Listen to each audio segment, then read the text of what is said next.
The world was on fire. Hitler's armies marched across Europe, country after country, falling to the Nazi war machine. Britain stood alone, and in its darkest hour, one man stood between survival and destruction. Cut to Churchill's famous speech: "We shall fight on the beaches.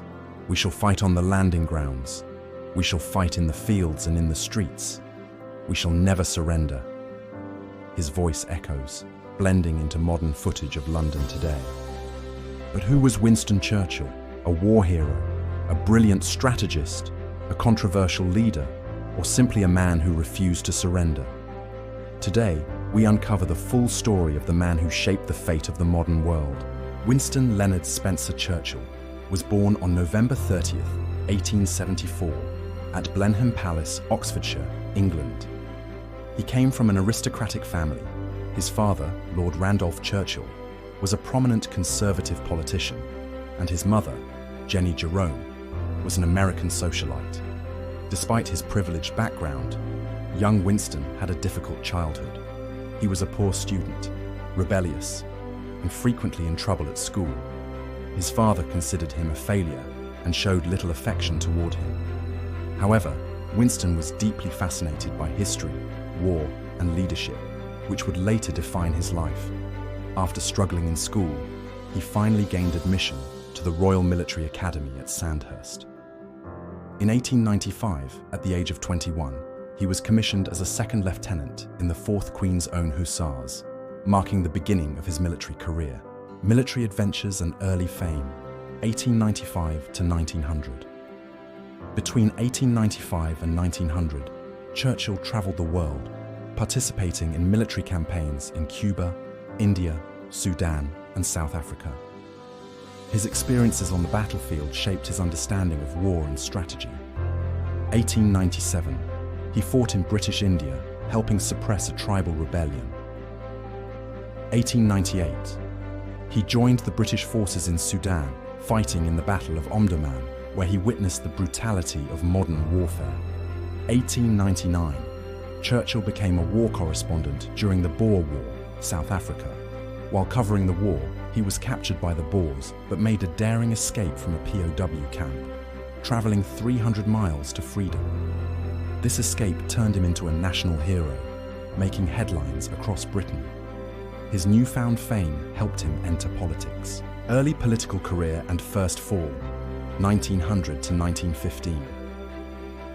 In 1900, Churchill was elected as a Member of Parliament, MP, for Oldham as a Conservative.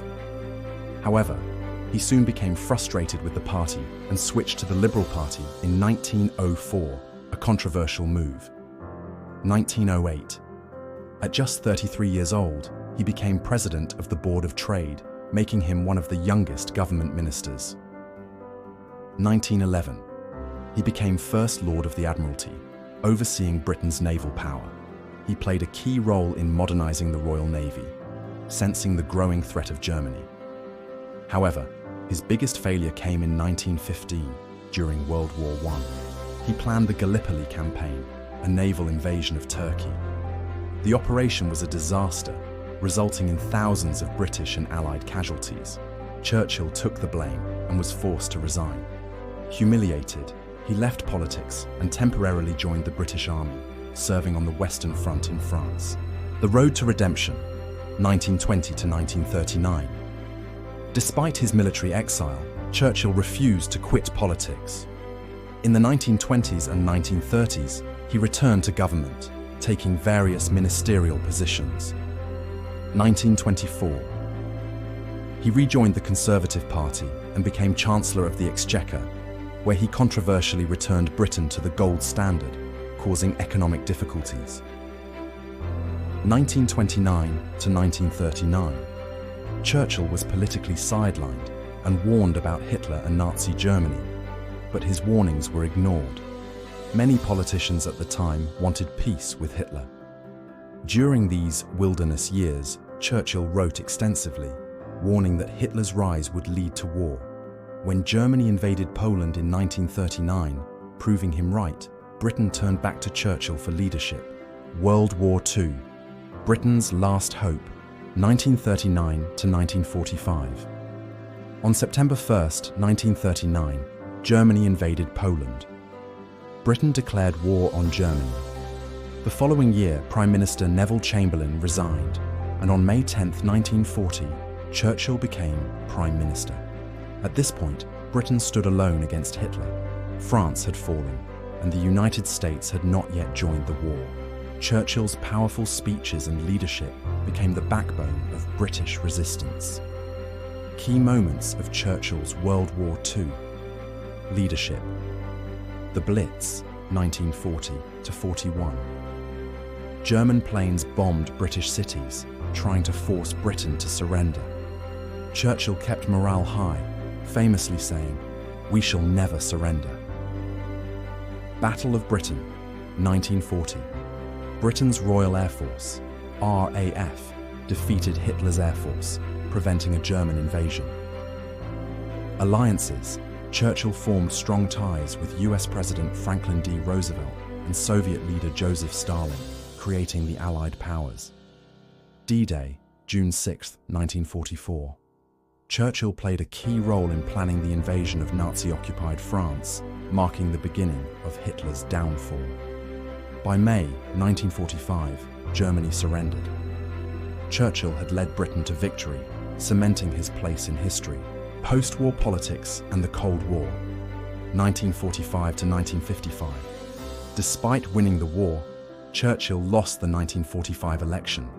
Britain, exhausted from war, wanted social reforms, and a new government took over. However, Churchill continued to influence world politics. In 1946, he delivered the famous Iron Curtain speech, warning about the Soviet Union's expansion and marking the beginning of the Cold War. In 1951, Churchill was re-elected as Prime Minister at the age of 77, but retired in 1955 due to declining health. Final years and death, 1955 to 1965. Churchill spent his final years writing, painting, and reflecting on his life. He published his memoirs, winning the Nobel Prize in Literature in 1953. On January 24, 1965, Sir Winston Churchill passed away at 90 years old. He was given a state funeral, the largest for a non-royal in British history. Leaders from around the world attended, honoring the man who had shaped the modern world, the man who defied history. Winston Churchill's story is one of persistence, resilience, and vision. He faced failure, exile, and rejection, but he never gave up. His leadership during World War II changed the course of history, and his legacy continues to shape the modern world. What made Churchill great? His speeches, his strategies, or simply his refusal to ever surrender? Would you consider Churchill a hero, a flawed genius, or both? Let me know what you think. If you enjoyed this deep dive into history, don't forget to like, subscribe, and hit that notification bell. More epic stories are coming your way, only on the Biography Vault.